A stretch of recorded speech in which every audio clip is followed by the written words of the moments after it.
Bonjour à tous, je m'appelle Mélanie Legendre et vous écoutez Blocage, le podcast où je pars à la rencontre de personnes qui, bloquées à un moment de leur vie, ont décidé de relever la tête, de retrousser leurs manches pour prendre leur destin en main. Qu'il soit tôt ou tard, et parce que la réussite n'a pas d'âge, je vous propose donc chaque semaine de découvrir les parcours atypiques et inspirants de mes invités. Dans ce nouvel épisode de Blocage, je vous propose de rencontrer Cindy Laplace. Cindy est préparatrice mentale. Mais alors, vous allez me dire, qu'est-ce que c'est ? Bien, si vous connaissiez sans doute les préparateurs physiques dans le cadre du sport, il ne faudrait surtout pas les confondre avec leurs collègues. Car l'important pour Cindy dans son métier, c'est avant tout de redonner ses lettres de noblesse à la motivation, la relaxation, l'écoute, la bienveillance. D'abord dans les milieux plus sportifs, mais pas que, puisqu'elle a décidé, au fur et à mesure de ses expériences, d'étendre ces notions à toutes les personnes qui souhaitent changer quelque chose dans leur vie. Vous commencez peut-être à le comprendre, mais en fait moi, je vois souvent le verre à moitié vide dans la vie. Et cette discussion avec Cindy m'a fait remettre beaucoup de choses en question. Elle m'a aussi donné envie de croire encore plus fort que c'est à nous seuls de nous fixer nos propres limites et de tout mettre en œuvre pour les atteindre. C'est bateau, mais au final, vous allez voir que ça demande un peu plus de réflexion que ce que ça en a l'air. Et vous alors, est-ce que vous avez des rêves à réaliser ? Ou plutôt des objectifs ? Je ne vous en dis pas plus et je vous laisse écouter cette belle conversation autour de la détermination, de la bienveillance, mais aussi de l'importance de trouver son équilibre. Bonne écoute ! Moi, c'est juste que comme je discute, c'est bizarre de discuter avec une photo de profil, du coup je préfère mettre ma tête, mais... Oui, moi aussi, je préfère qu'on ait de l'humain, je suis d'accord. Surtout en ce moment, on manque trop d'humains, donc... Oui, non, je suis tout à fait d'accord avec toi. Mais déjà, du coup, je te remercie de bien avoir participé à ce projet de blocage. Du coup, t'as pu apercevoir peut-être le premier épisode qui est sorti il y a 2 semaines maintenant. Je trouvais que le ton, on avait l'impression que c'était des amis qui discutaient de choses très intéressantes. Ça passait complètement, ça faisait très fluide, je trouvais. Bah c'est le but. Je suis pas du tout journaliste de profession, quoi. Donc je suis pas très douée pour les choses cadrées avec des questions très ciblées et tout. Donc n'hésite pas à me couper la parole s'il y a des choses que tu as envie de dire ou si t'es pas d'accord avec moi, il y a pas de souci. Et donc voilà, bah est-ce que tu pourrais commencer par peut-être te présenter et pourquoi ce projet t'a interpellé ? Donc, je m'appelle Cindy Laplace, j'ai bientôt 30 ans. Ce qui m'a interpellée sur ce projet, donc c'est sur un groupe Facebook que je l'ai vu. Et on m'a dit qu'on cherchait des profils atypiques sur des personnes plutôt âgées, entre guillemets, en seconde partie de leur vie. Et je me suis dit, mais pourquoi il faut avoir 40 ou 50 ans pour avoir un profil atypique ou vous avez réussi sur le tard et bon, je me suis dit, en fait, c'était plus osé, je suis capable d'être très opportuniste quand il le faut. Je me suis dit, bon, allez, on va voir où ça nous mène, je vais contacter et du coup, je t'ai contacté pour te dire, bon, ben, j'ai peut-être pas les codes de ce que tu demandes, mais on peut peut-être passer un moment sympa et échanger. Au final, t'as bien fait parce que ça m'a un peu interpellée justement. Oui, quelqu'un qui répond et qui est pas enfin, qui suit pas vraiment le profil qu'il y avait dans la description. D'ailleurs, ça m'a un peu fait remettre en question mon propre projet et de me dire, bah en fait, je passe à côté de potentiellement des tas de personnes intéressantes juste parce que j'ai mis un chiffre dans la description. Du coup, je suis super contente. Ça m'a permis un peu d'élargir le concept. Donc, c'est vraiment chouette. Et puis, tu as quand même un parcours, si pas atypique, même si je trouve qu'il est atypique, mais on y reviendra, mais vraiment très rempli. Donc c'est chouette et c'est cool que tu aies été opportuniste parce que comme ça, on peut être là pour en discuter. Ça, c'est vraiment chouette. On aura l'occasion de revenir dessus, mais je pense que la vie est faite d'opportunités et qu'il faut savoir saisir. Et là, je pense que ça en était une de pouvoir échanger et découvrir. Et donc, qui je suis donc, je te disais, je vais bientôt sur ma trentaine. Je suis née en Corrèze, petit département à peu près vers le centre de la France. J'y ai grandi assez paisiblement. Par contre, déjà, dès mon plus jeune âge, très active. J'ai fait beaucoup de sport, de la gym, du roller, du kayak, de l'escalade, du rugby. Enfin, j'ai fait beaucoup d'activités sportives, de la musique aussi. Le conservatoire pendant 8 longues années. Oh, Et en fait, oui, quel instrument tu faisais ? violon, mais tant qu'à faire, histoire d'aller un peu plus loin, chorale et orchestre et Toujours plus. solfège. Avec du recul, je me demande comment mes parents ont fait pour gérer cet emploi du temps de ministre. Oui, c'est Et vrai, comme, oui. et comme si ça me suffisait pas, à 13 ans, 13-14 ans, j'ai mon club qui propose de faire des formations d'initiateur fédéral. C'est-à-dire apprendre à entraîner les jeunes en gym. Alors attention, on a 13-14 ans, mais ça m'intéresse, donc j'y vais. Je fais la petite formation pour juger aussi, parce que la gym, c'est une discipline où on juge. Donc je fais la formation pour être juge. Et je m'intéresse vraiment au côté de l'entraînement. Je me dis, c'est bien de pratiquer, mais qu'est-ce qu'il y a derrière en fait? Sachant que la gym, c'est, soyons clairs, assez ingrat. Hein, c'est des heures d'entraînement pour peut-être tomber de la poutre ou louper sa figure. Ouais, il suffit d'une seconde pour que ça change, quoi. Ah oui, oui, oui. Et puis, ça peut être des heures d'entraînement pour 1 minute, 1 minute 30 de passage sur la grée. Donc c'est vraiment, ça peut être frustrant, bloquant. Je me retrouve à 15 ans. J'appuie un peu sur l'âge parce que c'était la dernière année où ils allaient faire ce diplôme de monitorat fédéral. Et du coup, ils m'ont accepté alors que normalement j'aurais dû en avoir 16. Mais ils m'ont dit, bon allez, on te prend et fais comme tu peux. Je pense que c'était le mot. Donc il y avait personne dans ma région qui était le Limousin à l'époque qui faisait cette formation. Donc me voilà partie, je sais même plus vers où, mais au-dessus quoi, l'Auvergne. Je pars en formation à Vichy, à Bourges, au Creps. Et donc là, j'apprends à entraîner et je me rends compte qu'à l'âge de 15 ans, il y a plein de choses à apprendre. De la biomécanique, l'analyse du mouvement, de la préparation physique. On nous en met plein la tête de techniques. Techniques pour savoir faire un flip, pour savoir faire un pivot sur une poutre.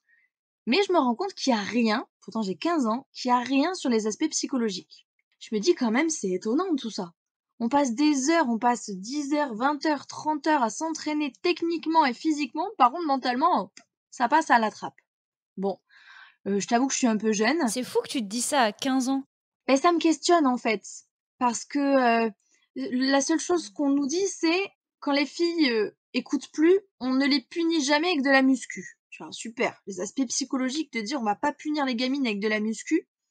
Par contre, quand la gamine elle est sur la poutre, qu'elle tremble et qu'elle pleure, bah tu la fais descendre et t'attends que ça passe. Je dis non, mais non, c'est pas possible. Non, il y a bien des solutions. En plus, moi, en tant que gymnaste, il y avait un monsieur qui était venu dans le club, qui m'avait fait faire un peu de visualisation, qui m'avait appris à voir mon mouvement avant de monter sur la poutre ou aux barres asymétriques. Du coup, je me dis, c'est drôle quand même. Je dis, en formation, on n'apprend pas ça. Bon, je rentre dans mon petit club, très sympa. Je continue ma vie de lycéenne. Et à 17 ans, peut-être en première, je vais voir un conseiller d'orientation. Je demande à mes parents d'aller voir un conseiller d'orientation pour voir ce qu'il peut me proposer, même si j'ai bien mon idée en tête, mais j'attends. Et je lui explique que je veux rentrer peut-être en fac de sport ou en fac de psycho, que j'hésite, parce que j'aimerais faire quelque chose dans le sport, mais en lien avec la psychologie. Je pense que je l'ai perdu, le monsieur, parce qu'il me dit, mais tu es en bac S scientifique. Je dis oui. Il me dit, mais pourquoi tu vas pas faire une classe préparatoire? Je dis, et pourquoi on me laisserait pas faire ce que je veux? Ah oui, ouais. Je lui dis, c'est fou quand même. Je lui dis, je sais à peu près ce que je veux et vous m'envoyez en classe prépa. Je dis, moi, la maths, physique, SVT, j'en ai ras la casquette, j'en ai marre. Je dis, moi, je peux apprendre des choses qui vont me servir. Donc, bon, heureusement, je l'écoute pas. Comme beaucoup, de conseillers d'orientation. Voilà. Je pense que c'est un des points forts aussi de mon parcours, c'est que mes parents m'ont toujours laissé libre de mes choix et de mes actions à condition que je respectais des valeurs et que j'étais sérieuse. Du coup, je dis à mes parents, bon, il veut m'envoyer en prépa, autant vous dire que c'est non. Donc, ils étaient morts de rire. Je dis, je vais aller en STAPS, et je vais même aller en STAPS à Toulouse. Alors qu'il y avait un STAPS à Brive-la-Gaillarde, donc 30 km de chez moi, et un STAPS à Limoges. Mes parents me demandent même pas pourquoi, ils me disent, ok, bah tiens, un STAPS à Toulouse, écoute, très bien. Et moi, Toulouse, c'était simple dans ma tête. C'était une grande ville. Il y avait plein de clubs sportifs et je me doutais que ça serait plus simple de développer des activités à Toulouse que désolé au fin fond de la Corrèze. Donc du coup, je pars à Toulouse et en STAPS, fac de sport. Parce que je me dis, c'est d'abord le sport qui me plaît et la psychologie va se greffer dessus. Et je pense que je fais bien parce que je passe 3 belles années en licence. Je rentre en licence entraînement sportif à Toulouse. J'apprends le métier d'entraîneur. On apprend de la sociologie du sport, de l'anatomie, de la psychologie du sport, de la préparation physique. Enfin, vraiment, on apprend tous les rouages du sport pour être entraîneur. Ayant un agenda bien chargé depuis que je suis née, tant qu'à faire, je me dis, ben allez, on va aller entraîner. Donc pendant ces années-là de licence, j'entraîne en tant qu'entraîneur de gym. J'utilise mon petit diplôme que j'ai eu quand j'étais plus jeune. Et là, l'avantage que j'ai par rapport à avant, c'est que je suis entraîneur à 100%, c'est moi qui décide de tout. C'est-à-dire que j'ai pas une entraîneur au-dessus de moi qui fait la planification. Je suis complètement libre de faire ce que je veux et ce que je peux, surtout, pour que les filles progressent. Donc je prends un axe vraiment d'écoute des filles, de partage. Je mets en place des séances de relaxation quand elles sont stressées, des séances de visualisation. On fixe des objectifs qui sont atteignables pour leur niveau, leur gabarit, parce que la gym, le gabarit compte pour beaucoup. Et sachant que c'est une discipline, je les avais, sans te dire de bêtises, 3h30 par semaine, là où les autres filles de leur âge en faisaient 8 ou 10. Parce qu'on était un petit club et qu'on manquait de matériel et de disponibilité. Donc j'avais des gamines que 3h30 par semaine, alors que les autres clubs étaient à entre 8 et 12 heures par semaine. Arrive la première compétition, et j'ai des gamines qui font ce qu'elles ont toujours fait aux entraînements. Elles ont confiance, elles sont sereines, elles se soutiennent, elles maîtrisent parfaitement leurs mouvements. Et en fait, c'est très drôle. J'ai ce souvenir, je dois avoir la photo qui traîne sur mon bureau. Premier club, c'était Blagnac ou Colomiers, gros club de Toulouse. Et deuxième club, donc sur le podium, deuxième, l'Union Gymnique de Ramonville. Et là, personne ne bouge. Gros blanc dans la salle.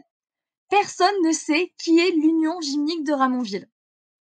Et là, mon cerveau se connecte. Et je regarde mes gamines, je dis, hé, levez-vous, c'est vous les filles. Et là, c'est génial parce qu'elles comprennent Elle devait même être pas qu'elles tellement font. surprise. Ah, c'est le mot. C'était la grande surprise, en fait. Parce que c'était presque certaines, c'était leur première compétition. On était sur une compétition régionale.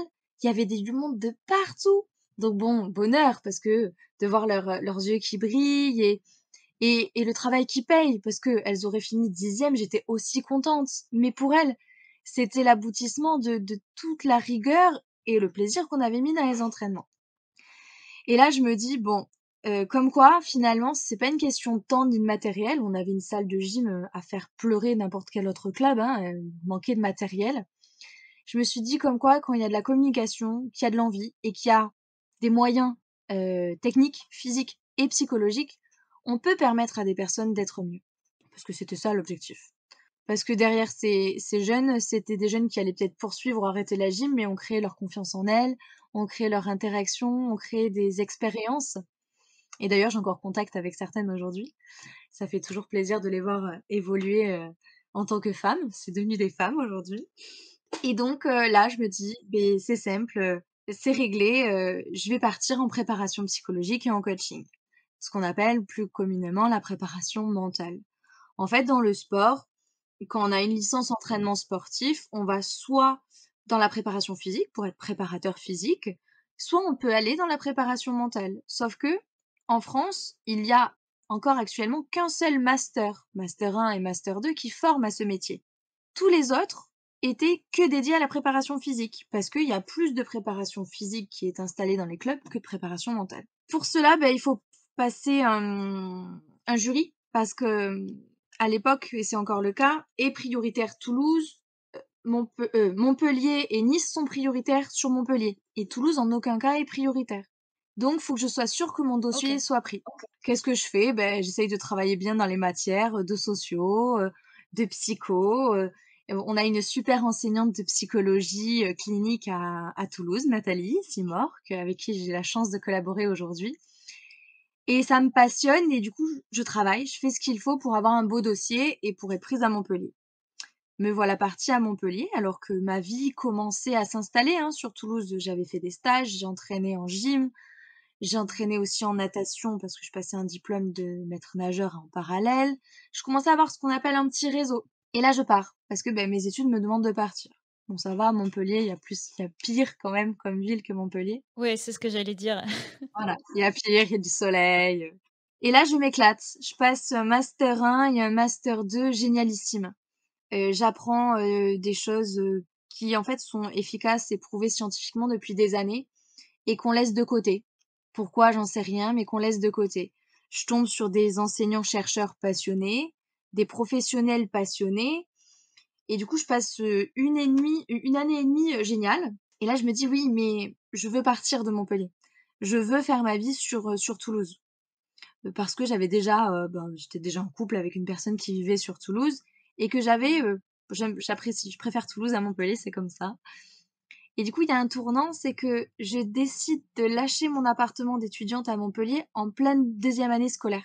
Et ce qui me permet de revenir sur Toulouse et de faire l'intégralité de mes stages sur Toulouse, tout en faisant la route pour certains cours. Donc c'est une année chargée parce que je fais 5 heures de route, 6 heures de route dans les week-ends pour aller faire mes stages. Mais je fais 4 stages. Colomiers rugby, l'athlétisme au Krebs, la gym, donc je retourne un peu à la gym en tant que préparatrice mentale cette fois-ci, et le tennis. Donc c'est une année chargée, mais c'est une année déterminante parce que ça me permet de tester mes compétences en tant que préparatrice mentale dans 4 disciplines différentes. Je m'éclate aussi bien dans le sport co que dans le sport individuel et j'avais toujours voulu travailler sur le sportif blessé. C'est la grande thématique de sportif. On sera toujours amené à se blesser, à se faire Ouais, mal. les traumates liés à des blessures pendant Ouais. des compétitions ou des choses comme ça? Oui, et tu as des sportifs ou même des personnes qui sont capables d'enchaîner des blessures. C'est-à-dire que 6 mois, 1 an, 2 ans, 3 ans, un coup ça va être l'épaule, un coup ça va être le genou, un coup ça va être le dos, et ça s'enchaîne comme ça. Et il se trouve qu'à Colomiers Rugby, à cette époque-là, il y a un jeune qui enchaîne les blessures. Et je fais mon mémoire sur lui. Et je me rends compte, parce que quand on étudie un cas, on ne sait jamais tout en préparation mentale ni dans nos métiers, je creuse et je me rends compte qu'il y a une théorie qui a été définie, qui s'explique que il y a un lien direct entre le stress et l'accumulation de blessures. OK, je savais pas du tout. Ah, ça s'appelle le Stress Injury Model. Et D'accord. du coup, je découvre ça et je fais tout mon mémoire sur ce mécanisme-là. C'est un schéma, je pourrais te le montrer.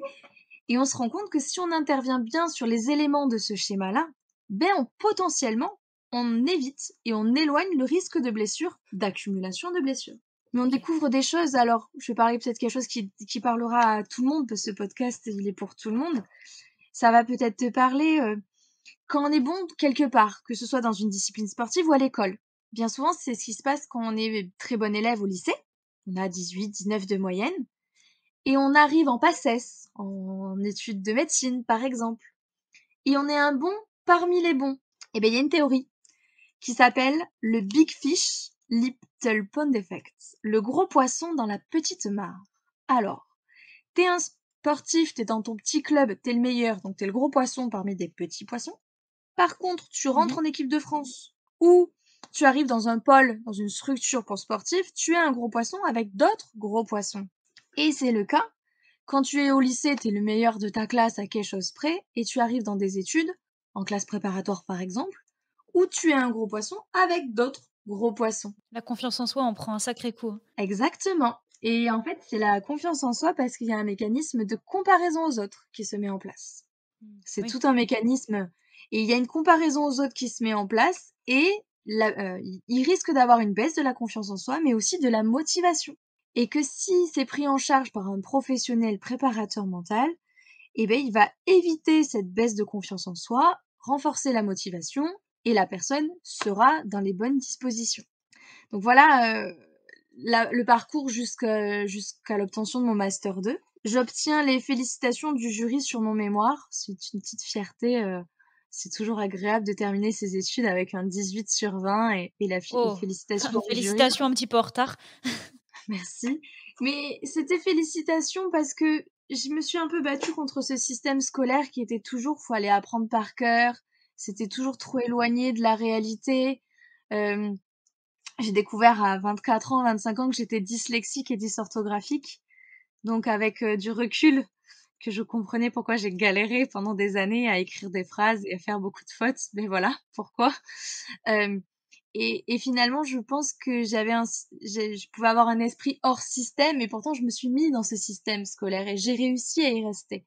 Et je pense que c'est pour ça aussi que ce podcast aujourd'hui m'a intéressée parce que c'est pour montrer à des jeunes, quand j'ai des jeunes aujourd'hui qui me disent je suis dyslexique, je dis oui, ben tu vas t'adapter et tu vas réussir à faire des belles choses et tu feras ce que tu veux si tu t'en donnes les moyens, bien sûr. Donc quand j'arrive, je reviens sur Toulouse, je fais mes stages se passent très bien à l'athlétisme, à la gym, au tennis. Et j'avais déjà, pour compléter mes études et payer mes études, je donnais des cours de natation. J'avais passé un petit diplôme qui s'appelle maître nageur sauveteur et donc j'étais déjà sur un statut qu'on appelle auto-entrepreneur. Donc allez, de l'auto-entrepreneuriat pour apprendre à nager aux gens, je le bascule pour faire de la préparation mentale. Dans mon métier, c'est très rare qu'on t'appelle et qu'on te dise je vous embauche en tant que préparateur mental. Oui, c'est ce que j'allais dire. Quand est-ce qu'on décide qu'on a besoin d'un préparateur mental et comment est-ce qu'on contacte ce type de personnes? J'ai l'impression que c'est un métier, du coup, on sait pas du tout que ça existe alors, c'est compliqué. Eh ben, aujourd'hui, les sportifs se posent même pas la question de pourquoi ils vont faire, des développés couchés ou des squats. Ils le font parce que développer des qualités physiques leur permettront d'être meilleurs. Et ben, le préparateur mental, c'est la même chose. On va développer la confiance, renforcer la motivation. Alors, il y a 7 ans en arrière, parce que ça fait maintenant 7 ans que je suis installée, mais les personnes qui passaient la porte de mon bureau avaient des problèmes. Je suis moins bon en match qu'à l'entraînement, j'ai du mal à être agressif, je perds tous mes moyens quand j'ai fait une erreur. Il y avait une problématique. Aujourd'hui, j'adore parce que on pousse la porte de mon bureau en me disant, je pense que je suis plutôt bon, mais je veux être meilleur. Mmh. L'angle est pas le même. Et oui, on optimise en fait les qualités mentales. Donc un préparateur mental, normalement, ça devrait se faire, c'est ce que j'ai fait avec mes petites jeunes à la gym, quand on apprend la discipline. Quand on apprend à faire un revers ou un service ou un coup droit au tennis, par exemple, on devrait apprendre à se fixer des objectifs et à gérer ses émotions, sa propre émotion et l'émotion de l'adversaire, parce qu'en tennis, c'est garni. Alors en fait, mon parti pris a été je m'installe, parce que aucun choix, je devais m'installer. Je crée un cabinet que j'ai appelé LC Coach, pour la place Cindy Coach, tout simplement, sur l'Union, donc juste à côté de Toulouse, petite ville à côté de Toulouse, facile d'accès. Et là, je me dis, oui, il faut que les sportifs aient accès à la préparation mentale pour prendre plus de plaisir, mais surtout être meilleurs. Mais les étudiants, les salariés, les chefs d'entreprise, il faut aussi qu'ils puissent avoir accès à ça. Donc voilà pourquoi le LC Coach. Parce que le coaching, et à mon grand étonnement, c'est devenu à la mode ces dernières années, ça faisait plus ouvert que préparation mentale, qui était plus dédiée aux sportifs. Mmh. Et là, je me rends compte que le statut d'auto-entrepreneur est trop limité, trop bloquant. Donc je crée vraiment une entreprise individuelle, en libéral. Je reçois des personnes à mon bureau et je crée une activité où je vais dans des clubs sportifs, je fais des ateliers collectifs pour la cohésion, la communication. Je me retrouve à former un peu parce que le premier acteur de la préparation mentale, c'est l'entraîneur. Donc Mmh. c'est Bien d'abord sûr. l'entraîneur qui doit avoir des petites bases. Je serai jamais entraîneur et il sera jamais préparateur mental, mais il faut qu'il ait des bases. Quand on apprend à un sportif de se parler positivement et que dans la seconde qui suit, t'as le coach qui lui gueule «Lâche pas! On lâche pas, hein!» Et tu dis «Mais non, on Oui, c'est tient, complètement on incohérent. s'accroche!» Voilà. Donc, je me retrouve à former des entraîneurs de rugby, je me retrouve à coacher des sportifs dans plein de disciplines, que ce soit de la natation, du BMX, du baby-foot. Du baby-foot? Du baby-foot, c'est génial! Ça, c'est Là, curieux il y quand a même. et oui, mais c'est une discipline, là, actuellement, on travaille même sur le billard. On est en train de mettre en place un projet pour le billard. Coacher, des danseurs, de la danseuse Bien sûr. classique aux danseurs en couple, des pilotes auto, skieurs, parachutes et c'est génial parce qu'à chaque fois, tu te découvres ou tu t'immisces dans un monde, différent et là, chacun des sportifs te dit: «Moi, ma discipline, c'est particulier». Oui, bah, en fait, elles sont toutes particulières et quand je m'installe, quand on s'installe comme ça en libéral, on est assez seul. Alors, j'avais heureusement des collègues préparateurs mentaux souvent au téléphone, une amie, Gabrielle qui est en Corse, d'autres contacts du master, mais physiquement, il y a personne, en fait et il faut se créer un réseau. Des préparateurs physiques, des kinés, parce que les kinés, ils récupèrent nos sportifs quand ils sont blessés ou ils peuvent aussi nous réorienter quand il y a un sportif qui est trop souvent blessé et dans nos bureaux, même si je le partage avec une collègue, je la croise jamais, en fait. Donc tu ouvres ton cabinet le matin à 8h, 9h et tu le fermes à 20h et mis à part tes sportifs ou les personnes que tu coaches, tu n'as vu personne d'autre. Donc tu es assez isolé. Et là, je me dis: «Bon, il faut créer quelque chose, faut que on soit plus en contact direct. J'ai des personnes qui viennent faire des séances d'hypnose ou des séances de relaxation car elles ont des angoisses. Bon, ben, des fois, je dois appeler le psychologue, la psychiatre. Des fois, je dois appeler le médecin traitant. Des fois, je dois appeler l'ostéopathe parce qu'il y a des choses qui bloquent et psychiquement et physiquement. Je me suis dit, mais il faut créer un endroit où il y aurait tout sur place. Et ça serait beaucoup plus simple. Entre midi et deux, tu manges et tu peux largement dire, bah attendez, tout en gardant la confidentialité, hein. J'ai vu une dame, elle a de l'endométriose, qu'est-ce qui peut être fait pour elle? Moi, je peux l'aider avec l'hypnose pour les douleurs, mais Paolo, diète, est-ce que tu as quelque chose pour l'alimentation anti-inflammatoire? La psychologue, est-ce que tu as des choses? Est-ce que ça serait intéressant que tu la rencontres? Enfin, c'est ça qui est intéressant, c'est de pouvoir partager parce que moi, je suis toujours partie d'un principe, c'est que personne n'est indispensable et plus on sera en collaboration avec nos compétences et plus ça permettra aux personnes d'avancer. Donc assez tranquillement, ça fait 2 ans que je prépare un projet, 2 ans officiellement, mais bien avant. Il fallait trouver un lieu, une surface et tout un fonctionnement pour qu'on puisse réunir des professionnels sous un même toit et un endroit facile d'accès. Donc proche du périphérique, avec un accès bus ou transport en commun, où les gens puissent se garer. Et donc j'ai créé Croix Dorade Santé, donc dans le quartier de Toulouse, Croix Dorade, facile d'accès par le périph et par les transports en commun, donc tout le monde peut venir nous voir facilement. C'est un centre aujourd'hui qui va regrouper 21 professionnels. Ah oui, donc c'est moins isolé tout de C'est suite. moins isolé. Alors, il y a quand même 9 infirmières hein, qui se partagent un bureau, donc ça fait tomber un peu plus raisonnable. Mais il y a 2 médecins généralistes, une sage-femme, une kiné, 2 psychologues, parce que moi j'ai besoin de collaborer avec mes collègues psychologues, que ce soit psychologue enfant, Mhm. psychologue adulte, une naturopathe, un diététicien et 2 ostéos. Et on sera tous physiquement présents au sein de ce centre. Et ce centre, je voulais éviter que ça ressemble à quelque chose de froid, austère, tout blanc. Oui, qui fait un peu hôpital C'est ça. peut-être. Donc, j'ai pris une architecte d'intérieur, Christine Lugardon, qui m'a permis de réfléchir à un endroit chaleureux, agréable. Même si c'est une salle d'attente, ben, on a le droit de pouvoir se poser avec un ordinateur, brancher son ordinateur et peut-être attendre son enfant pendant 1 heure alors qu'il fait une séance de relaxation ou de préparation mentale, par exemple. Donc le centre ouvrira avec un peu de retard, mais ça c'est les aléas du bâtiment et du Covid. Il ouvre le 15 avril et ça va nous permettre vraiment de proposer à des patients une prise en charge globale.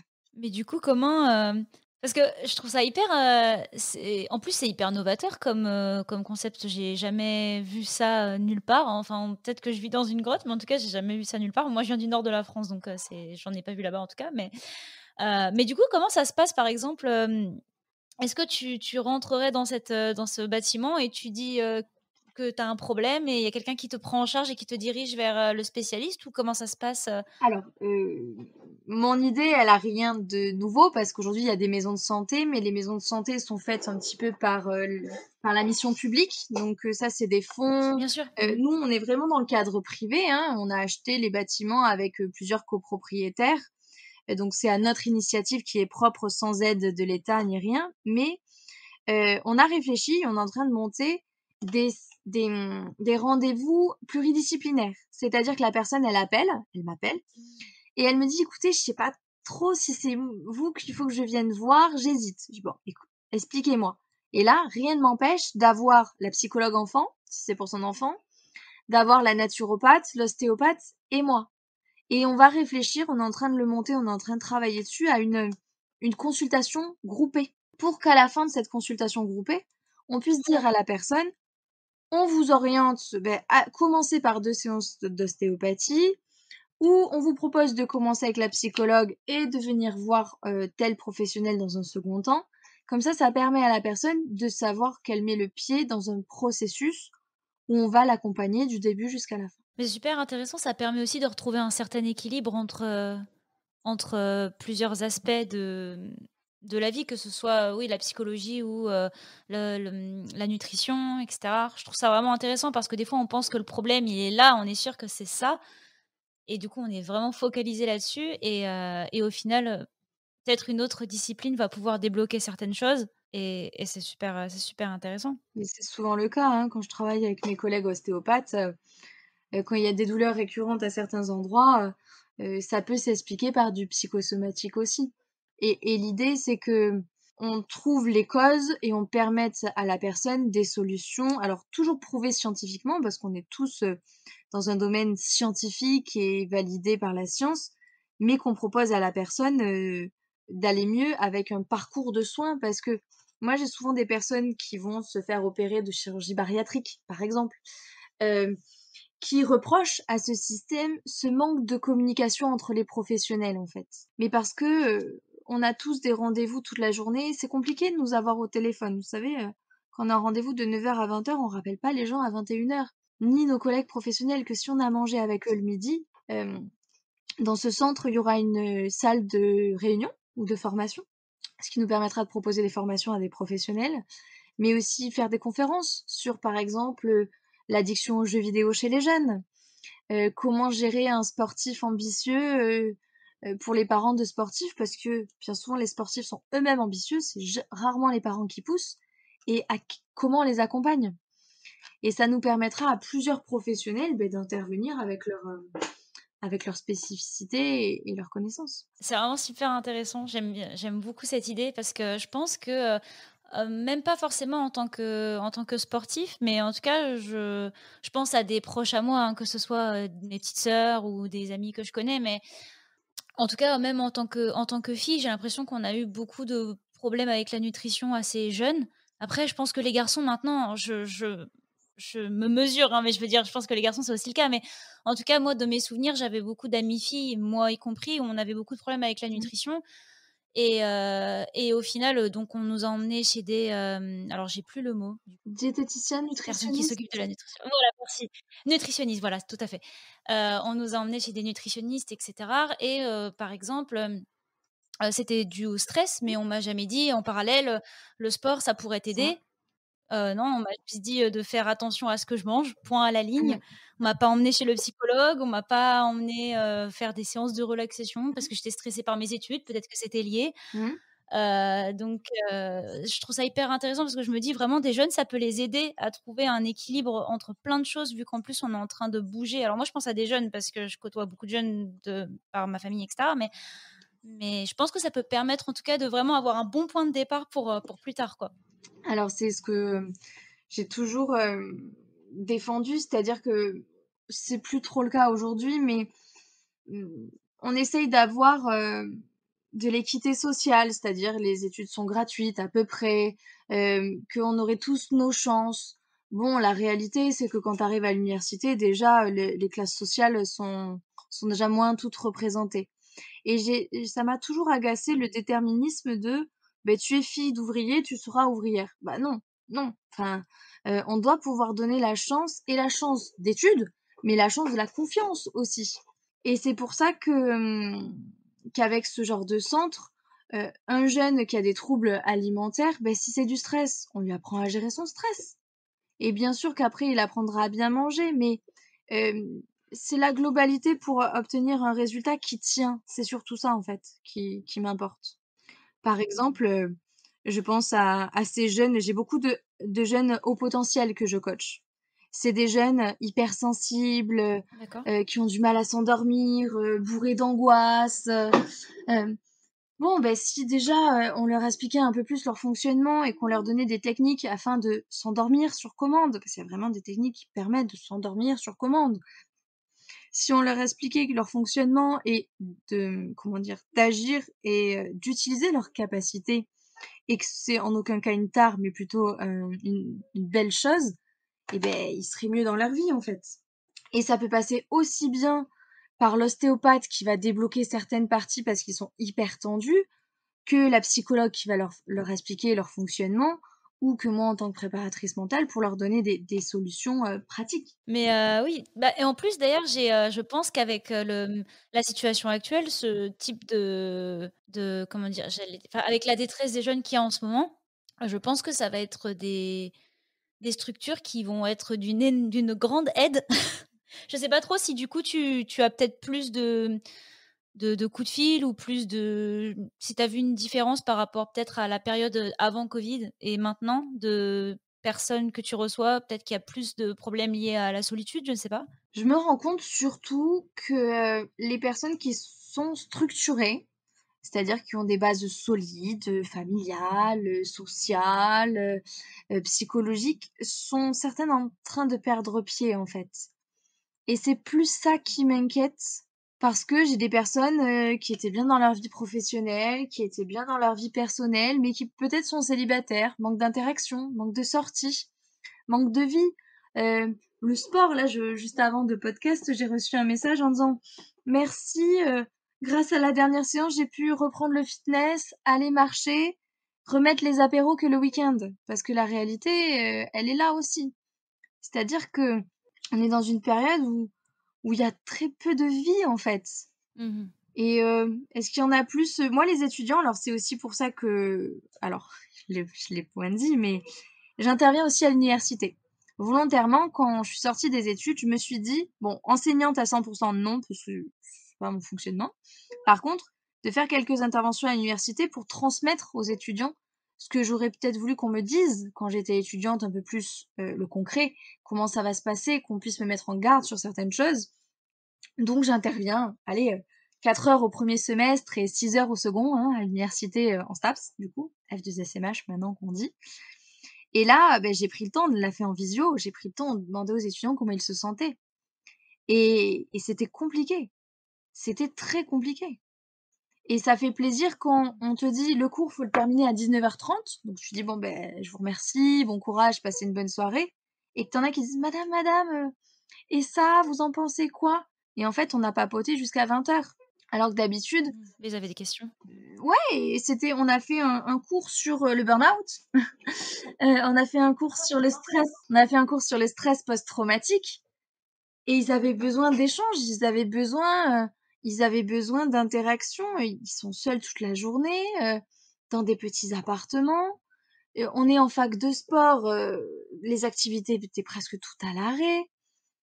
Bon, et je pense que d'intervenir à l'université, ça me permet aussi d'être restée connectée à la réalité des étudiants qui, en ce moment, sont un peu oubliés quand même de ce contexte. Ah oui, clairement, je pense qu'il y a eu, bah, la dépression et cetera. Il y a eu des suicides quand même. C'est vraiment pas drôle du tout. Moi, je sais que j'ai ma petite sœur qui est en fac, de cinéma, Mmh. donc c'est un autre domaine, mais dans le sens où c'est une, fac de cinéma option théâtre, donc voilà, mais c'est quand même des activités où il faut voir des gens, faire quelque chose pour eux d'ailleurs, enfin, c'est un travail en équipe et cetera, donc et elle fait beaucoup de sport aussi, donc elle a vraiment tout un quotidien qui est, dans le social et que finalement le cours en présentiel, c'est le moins intéressant de sa formation et là, le fait qu'elle ait à faire les cours de la maison, alors qu'elle venait de prendre son indépendance, en partant un peu de s'éloignant un petit peu de la famille et cetera, elle était contente, elle prenait vraiment le pouvoir sur sa vie, quoi et là, de revenir à la maison, dans la chambre, à faire les cours, elle commence vraiment et du coup, elle a eu plein de problèmes, de justement, elle a dû aller chez un kiné et cetera. Heu, Au début, on pensait que c'était, parce que, bah, peut-être, je sais pas, elle s'était froissé quelque chose ou Mmh. quoi, mais en fait, pas du tout. C'est juste qu'elle est dans une mauvaise passe de Mmh, de elle est tristesse et de bloquée, ouais. solitude et que du coup, son corps prend le dessus, quoi Mmh, et c'est c'est ça. vraiment, je pense que c'est vraiment une grande majorité des étudiants qui sont dans cette situation, quoi. Déjà que le fait d'être étudiant, ça change nos repères, surtout la première année. J'en ai une là, je suis contente parce que elle vient me voir, elle était, très anxieuse, très angoissée. Bon, et forcément, je suis obligée de poser quelques questions, je m'intéresse au contexte et je me rends compte que ces Mmh. études, lui plaisent pas, en fait. Sauf qu'avant elle, il y a la grande qui a déjà fait le parcours idéal et il y a cette pression sociale de dire: «Mince, je me suis trompée». Et peut-être que alors je Mmh. lui dis: «Écoutez», ou quoique non, je les tutoie les jeunes, je lui dis: «Écoute, on va faire ce qu'il faut pour calmer et diminuer ton stress et on va voir ce que ça donne». Je dis: «Bah, ça se trouve, c'est juste ton stress qui te fait douter ou ça se trouve, tu as raison. Peut-être que c'est autre chose qui te plaît, mais il faut qu'on sache». Donc on s'est vu 2 séances. On a mis en place des techniques qui marchent très bien. Le stress a diminué et à la troisième, on fait le débrief et elle me dit: franchement, ça me plaît pas». Je dis: «Beh, très bien». Je dis: «Donc, tu es où?» Paul Sabatier. OK. Contact. contacte-les, tu leur dis que tu veux changer de passerelle. Je lui dis, je sais que ça existe. Des fois, ceux qui ont fait un semestre 1, ils peuvent passer en semestre 2 dans une autre partie de la fac. Ok. Donc elle a contacté, elle a demandé, je dis force un peu, je dis je sais que c'est possible, quand j'étais étudiante ça existait. Et elle a forcé, mais si derrière, je pense objectivement si j'avais pas été là, elle aurait peut-être pas fait. Parce que sa mère lui dit t'es sûre, ça serait peut-être bien que tu finisses la première année, que quand même, euh, et si tu arrives pas là-bas, t'auras perdu. Enfin, il y avait plein de peurs. Alors que ben là, qu'est-ce qui s'est passé? Je l'ai revu. Elle a passé ses partiels, le semestre 2 se passe très très bien, elle est ravie de ses cours, elle a plus aucun stress et elle est même en train de rattraper les cours du semestre 1 et je suis en train de la faire travailler sur des techniques d'apprentissage pour aller un peu plus vite, pour qu'elle valide sa première année maintenant. Et c'est possible. Mais il fallait qu'elle soit bien accompagnée et surtout qu'on lui insuffle de la confiance. Lui dire que c'était possible. Le manque de confiance en soi aussi à cette période-là, c'est vraiment compliqué, hein. Parce qu'une fois que ça a été cassé, c'est vraiment dur à enfin, je trouve que c'est très dur à retrouver et on met vraiment de nombreuses années avant de la retrouver. Et même des fois, on la retrouve pas totalement. Il suffit d'un petit truc Mais parce qu'en fait, et ça repart, quoi. Je trouve que c'est un travail difficile. il suffit qu'on nous l'explique. La confiance, pour faire très général, hein, il y a plusieurs axes. Il y a les axes des expériences, c'est-à-dire que si on vit des bonnes ou des mauvaises situations, la façon qu'on l'analyse, c'est-à-dire que tous ces jeunes qui sont, au bout de 2 ans de PACES, jetés, dehors alors qu'ils avaient peut-être les capacités pour être des futurs médecins, ça fait 2 mauvaises expériences. Si c'est mal analysé, oui, ça peut impacter leur confiance en eux et de manière très problématique pour leurs années futures. Il y a, à l'inverse, on peut voir que ça nous a permis de grandir, d'identifier, de progresser et d'être plus au clair ou de. Mais il faut avoir cette capacité-là ou être accompagné pour. Il y a un deuxième axe qu'on a abordé tout à l'heure, c'est la comparaison aux autres. Bien Diriger sûr. leur regard vers ce qui est au-dessus, potentiellement, ou en dessous de nous. Ça, il y a notre regard à nous, mais il y a le regard sociétal, parental, Oui, c'est ce que j'allais voilà. dire, hein. La société veut qu'on se compare aussi. Ah oui, oui, oui, ils aiment bien nous mettre dans les cases. Donc il y a cette comparaison aux autres. Et il y a un troisième axe, qui est le plus simple au départ à travailler avec les personnes en coaching, c'est tout ce qu'on se dit dans sa tête, cette auto-persuasion de mais j'en suis capable. Et si je suis capable de parler là, face à mon écran pour un podcast, je suis peut-être capable de parler à mon professeur pour lui dire que j'ai rien compris à son cours. Ou je suis peut-être capable, lors de mon oral de mémoire, de dire ce sur quoi j'ai travaillé pendant 6 mois. Et on est loin des petits tutos YouTube là qui font ou des posts qui sont très tendance en disant dites-vous que vous êtes les plus beaux, les plus forts, les plus belles et Ah vous oui. allez le croire. Et ça me fait rire. Non, c'est un peu plus Non, complexe. les inspirational, quotes, Ah, de d'Instagram. j'en peux plus. Il m'épuise. Ça me fait rire. Mais en fait, par contre, on a tous un domaine dans notre vie où on y arrive. Quand j'ai des jeunes qui sont mal à l'aise avec l'expression orale, je leur dis mais regarde, ça fait 1 heure qu'on parle. Tu as été à l'aise avec moi. Eh oui. Donc tu vas te dire que tu sais ouvrir ta bouche, articuler. Tu vas te dire que quand tu es avec des amis ou avec des parents, tu arrives à parler correctement, à utiliser les mots. Je vais lui apprendre des techniques, plein de techniques pour la prise de parole en public. Mais tu en es capable. Et commence à le croire. Et on va utiliser des phrases qui vont lui permettre d'aller dans une posture beaucoup plus positive que je suis nulle et de toute façon je ferai jamais rien. Oui, là, c'est spirale, c'est terminé, quoi. C'est la spirale négative. Et les jeunes, franchement, d'ailleurs, combien de temps tu penses qu'il faut de séances de coaching pour gagner confiance en soi? Alors là, moi, je fais partie de ces personnes qui ont mal vécu le collège et le lycée. Alors s'il me fallait des séances de coaching pour la confiance en moi, je dirais qu'il faudrait, des séances à raison de tu dirais c'est une par semaine à peu près? Je sais Non. pas. Alors on fonctionne justement Non? différemment.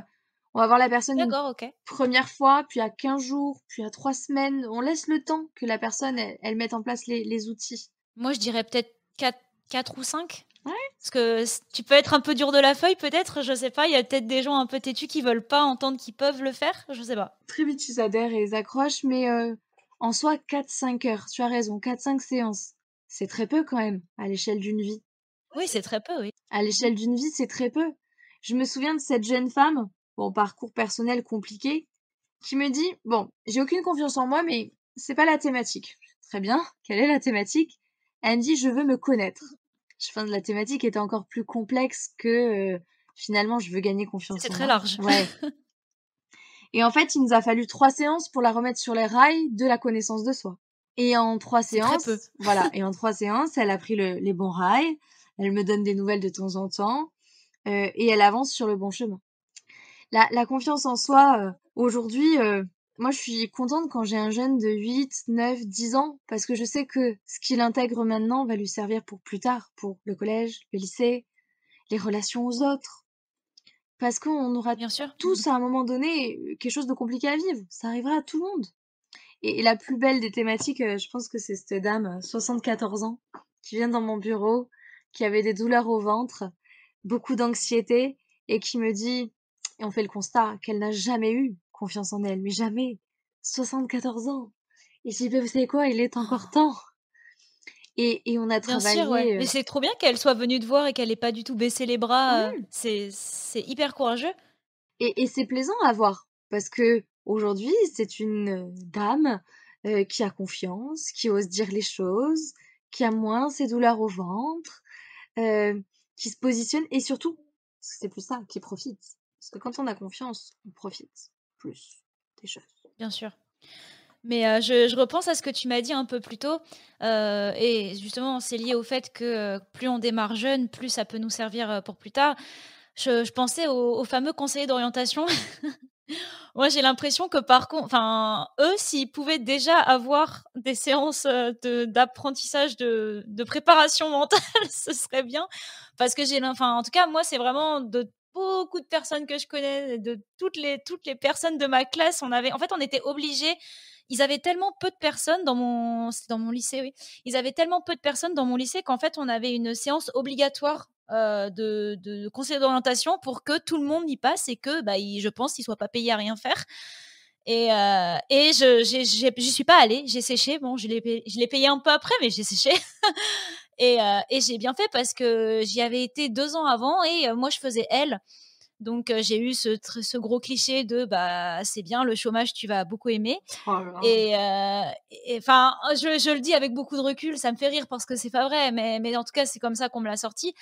Et quand j'étais allée voir cette conseillère d'orientation, vraiment, elle m'avait fait pleurer parce qu'elle m'avait dit: soit tu redoubles, soit tu» non, je voulais passer en ES et elle m'avait dit: «Soit tu vas en L, soit tu redoubles». J'ai dit: «Comment vous pouvez mettre une filière générale au même niveau que quelqu'un qui redouble et en plus pointer du doigt le fait que redoubler c'est un Oui. échec?»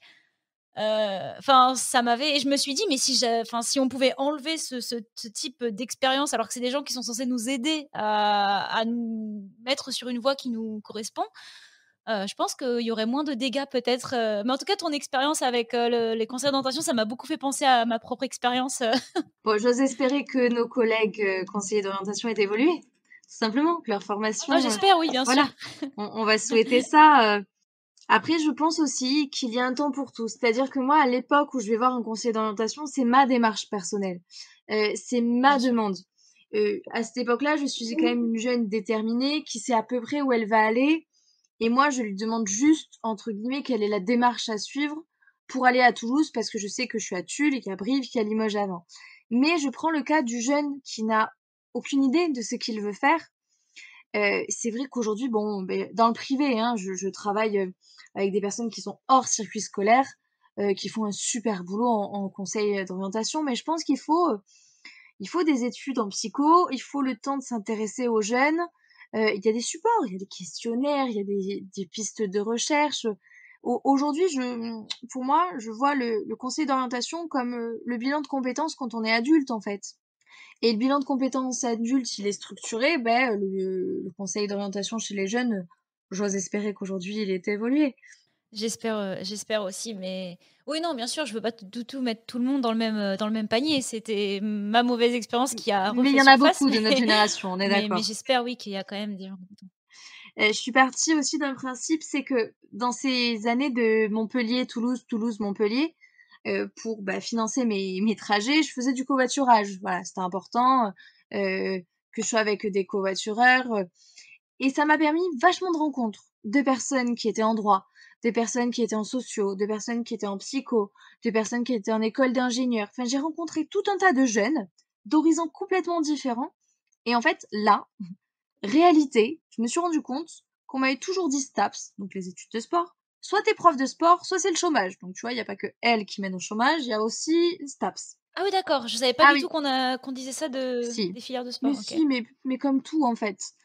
Et je me suis rendu compte qu'en fait, tout le monde était dans la même galère. On sortait des études avec une licence ou un master, ou même un diplôme d'ingénieur, et que c'était compliqué d'avoir un CDI, d'être reconnu au-delà du salaire, d'être reconnu, qu'on nous fasse confiance. Donc je me suis dit, bah, tant qu'à faire de galérer, autant que je galère dans un domaine qui me plaît. Ah oui, c'est vrai, Parce que quand j'entends il y a une logique.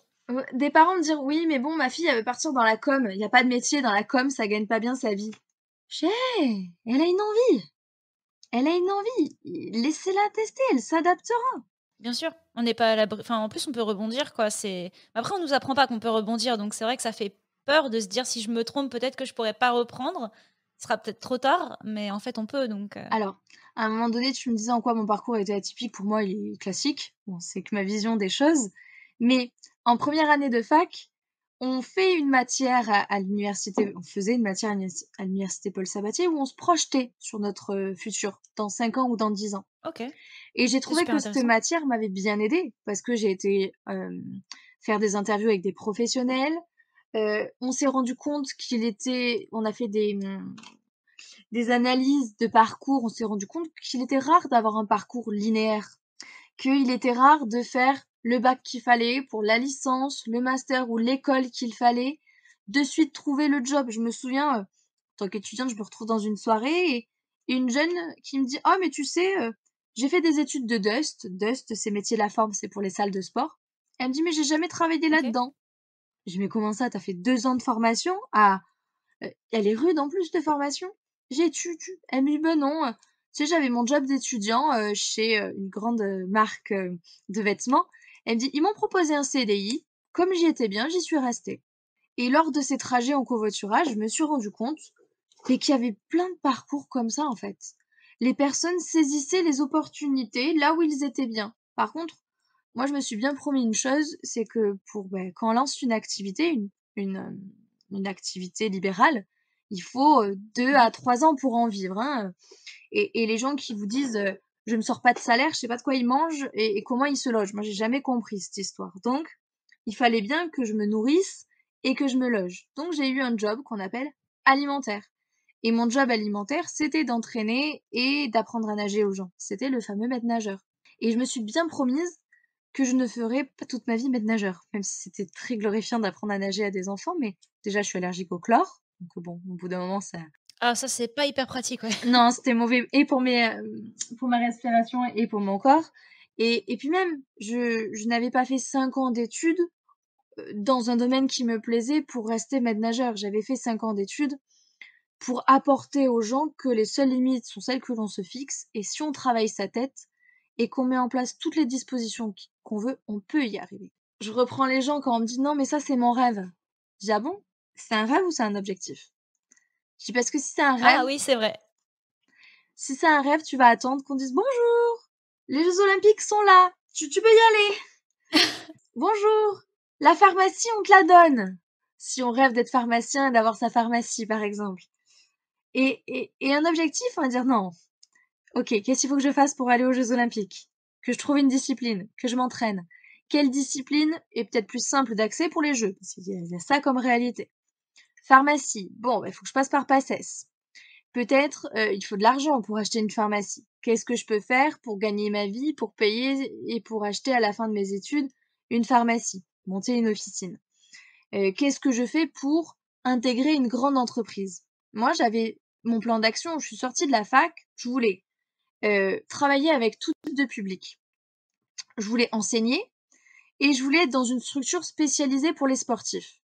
Bon, en 2016, Mmh. 2 ans après la fin de mon master, j'étais à l'ITEPS, c'est une structure à la clinique Occitanie de Muret qui fait de la rééducation et la réathlétisation.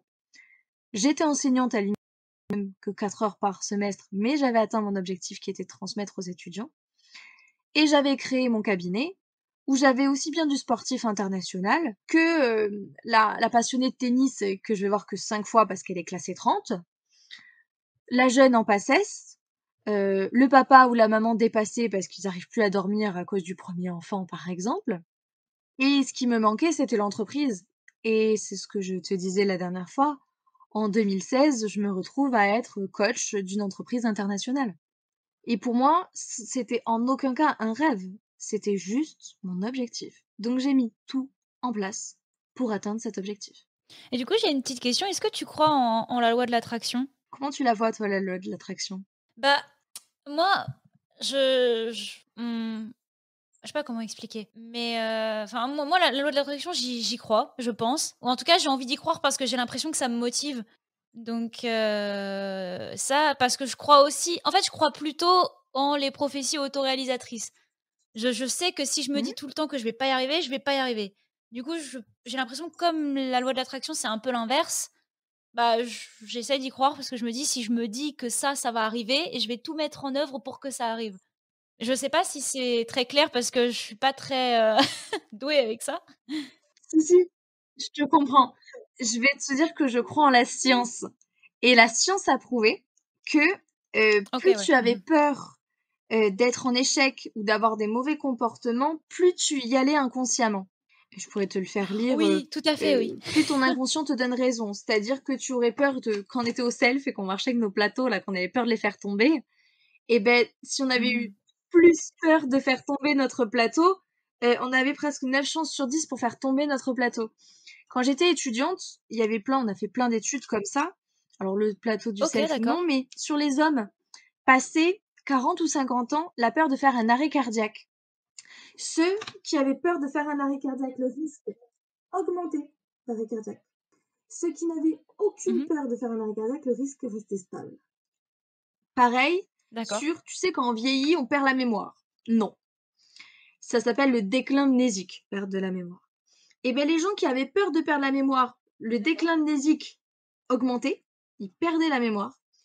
Que ceux qui n'avaient aucune peur de perdre la mémoire restait stable.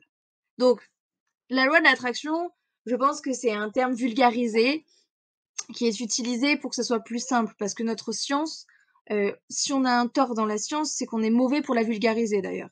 Mais en tout cas, il y a plein d'études scientifiques qui prouvent que plus tu as peur d'eux, plus tu es négatif, plus tu t'entraînes dedans. Ça oui. Par contre, à l'inverse, il y a eu des études qui montraient que plus tu étais positif, plus tu allais d'enclencher des choses positives et potentiellement être plus en réussite. Donc, elle n'a pas de nom, cette loi, c'est tout un tas d'études qui se recoupent, mais oui, bien sûr, bien évidemment. Ah mais c'est d'accord. Mais du coup, c'est lié aussi avec la visualisation un peu. Moi, je sais que j'avais découvert ce truc avec je crois que c'était Jim Carrey qui disait qu'il faisait ça et que ça marchait et que ça du coup ça a visiblement bien marché pour lui.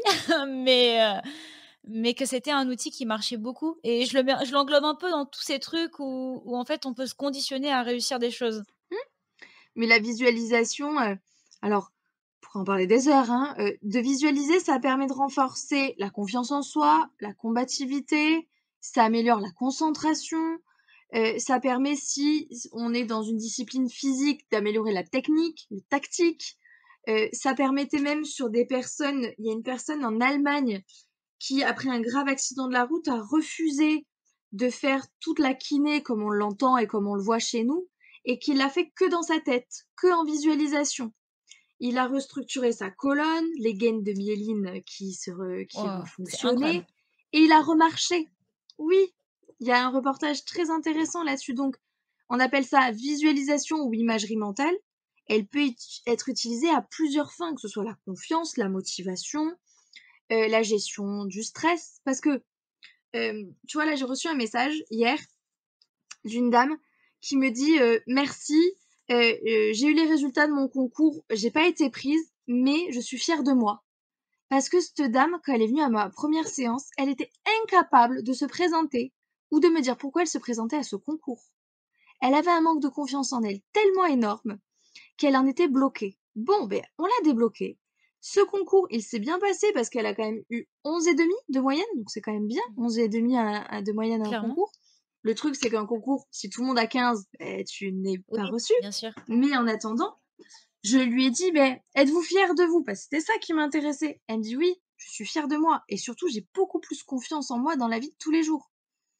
Et là, je viens de trouver un travail à tel endroit et je suis heureuse. Mais tout était gagné. C'est trop bien. Et cette dame, je l'avais aidée à fermer vos yeux, mais c'est tout un travail. Hein. Imaginez le jury qui vous regarde de travers. C'était une dame qui est en surpoids. Et une fois, on lui avait quand même posé une question directement sur son poids. Ah oui, d'accord, super. Des choses quand même, des fois. Et je l'avais projetée en disant, OK, on va imaginer qu'il vous repose cette question. Comment vous réagissez? Qu'est-ce que vous ressentez? Et comment on va s'adapter pour éviter de tomber dans leur piège, pour que vous puissiez être fiers de vous? Et en fait, la visualisation, elle sert à plein de choses. Mais oui, si tous les matins, tu te lèves, ou régulièrement, tu dis: «Mon objectif, c'est d'avoir ça, ça et ça» et que tu le vois, et ben tu vois le chemin qui se trace, tout simplement. Oh là là, moi, on me l'avait dit ça, de faire ça. Si tu veux, je te donne un exemple pour mon centre médical. C'était un objectif que j'avais en tête depuis longtemps, donc j'avais regardé les annonces sur internet, s'il y avait des locaux. J'avais contacté des agences, 0, 0, 0, 0, 0 retour, jamais. Sauf que pour avoir un endroit bien placé, pour, avoir un promoteur, pour avoir un terrain, il faut être dans ce milieu-là. Et bien un jour, Bien sûr. je suis dans une voiture parce que je rentre d'une discipline sportive et dans la voiture, il y a un notaire et un promoteur. Et dans la voiture, quand on me dit: quels sont vos objectifs en tant que professionnel dans les quelques années, parce que c'est des discussions que tu as avec des personnes, et que je dis, ben moi c'est simple, hein, mon objectif c'est de créer une structure comme ça, comme ça, comme ça, mais il me faut un lieu, il me faut pouvoir créer tout ça. Et ben ce que je te dis, je peux être opportuniste, mais je sais à qui je le dis, parce que ces gens-là, ils voient du monde. Et on était alors je me souviens plus, je crois qu'on était le mardi, et le lendemain soir, je reçois un coup de fil en me disant, j'ai vos bâtiments. Waouh. Mais si on m'avait dit c'est quoi vos objectifs, et j'avais dit c'est de continuer ma vie en tant que préparatrice mentale, ils auraient jamais su que je Ouais, cherchais la un discussion, bâtiment. elle aurait jamais, Et que je leur dis non, moi je veux créer un centre. Et je veux m'entourer d'un collaborateur. Donc là, depuis quelques semaines, est arrivé Nino Pelloli. Parce que c'est pareil, les journées, elles font 24 heures. Si on veut bien faire notre travail, quand on travaille comme sportif, je peux avoir des SMS. Là, tu vois, je veux mon portable sonner. Euh, il faut être disponible. Donc, je peux avoir qu'un certain nombre de sportifs, un certain nombre de gens que je coach, et après, au-delà, j'ai plus de place. Donc, j'ai pris bien sûr. un collègue, un collaborateur homme, qui, comme moi, a le même Master 2, il est un peu plus jeune, et qui va pouvoir développer et répondre aux besoins des personnes qui ont envie d'être meilleures et d'aller mieux. Donc, je pense que les choses, elles se provoquent. Je suis d'accord avec toi. En tout cas, j'ai envie de croire à ça aussi. Et je vais pas trop te tenir, plus longtemps. J'ai juste ma dernière question, mais tu un peu répondu, donc je sais pas trop si tu voudras ajouter quelque chose, mais c'était, c'était où est-ce que tu te verrais du coup dans une dizaine d'années, disons? 10 ans, je serai à l'aube de mes 40 ans. Je pense que je me verrai toujours dans la structure qu'on a créée, ça c'est sûr, parce que c'est une belle structure et que je la vois bien évoluer avec son temps. Je me vois personnellement, parce que on s'est mariés l'année dernière, donc je me vois avec une vie de famille. Je pense qu'aujourd'hui c'est hyper important d'avoir un Bien sûr. équilibre. Si aujourd'hui je suis heureuse, c'est parce que professionnellement et personnellement il y a cet équilibre-là. Donc je me vois avec une vie de famille. J'espère qu'on sera sorti de ce Covid, objectivement, que tout ça sera très Ah loin franchement, dans derrière 10 nous. ans, j'espère. Voilà.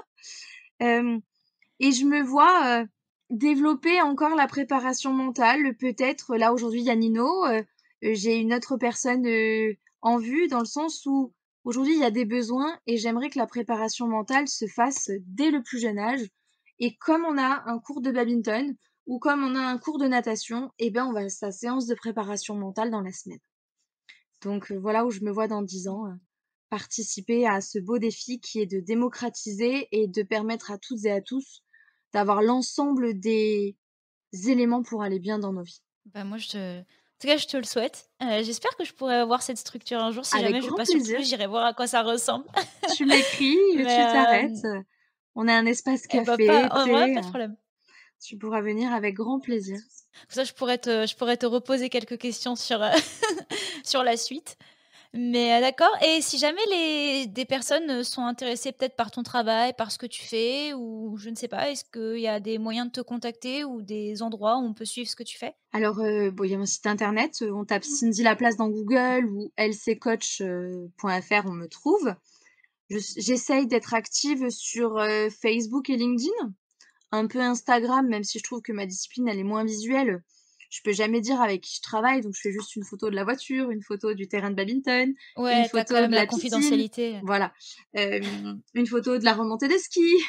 Hem, on peut me contacter comme ça. Après, aujourd'hui, je pense que j'utiliserai ce podcast aussi pour que les gens qui veulent découvrir mon parcours puissent l'écouter et Bien sûr. hem et après bon, m'appeler, c'est vrai qu'en ce moment, c'est assez chargé, mais j'essayerai soit moi, soit mon collègue de me rendre disponible, pour répondre, aux questions. Bah, pas de souci. Bah, en tout cas, je te remercie, moi j'ai trouvé ton parcours super inspirant. Ça m'a donné envie de me pencher sur pas mal, de petites choses. Je mettrai en lien du podcast, les études, dont tu parles, si j'arrive à les retrouver, ou sinon peut-être que je te les demanderai, ne serait-ce que les titres si ça peut peut-être intéresser certaines personnes.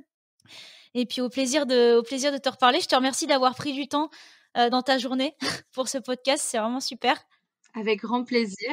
Tu m'avais dit, le mot de la fin, moi j'aime bien dire aux gens, «Les seules limites sont celles que l'on se fixe» et vraiment, apprenez à dépasser vos limites, et ayez confiance en vous. Ah bah, voilà. Je sais pas quoi rajouter parce que c'est vraiment très, très bien.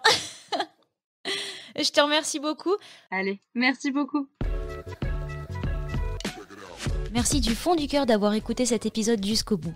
S'il vous a plu et que vous souhaitez soutenir Blocage, n'hésitez pas à vous abonner au podcast via votre application de podcast préférée et à me laisser un commentaire et 5 étoiles via Apple Podcast. Si vous pensez que cette discussion peut inspirer ne serait-ce qu'un membre de votre entourage, n'hésitez surtout pas à le partager avec lui. C'est ce qui m'aide vraiment à faire grandir le projet. Donc je vous remercie encore et je vous dis à la semaine prochaine.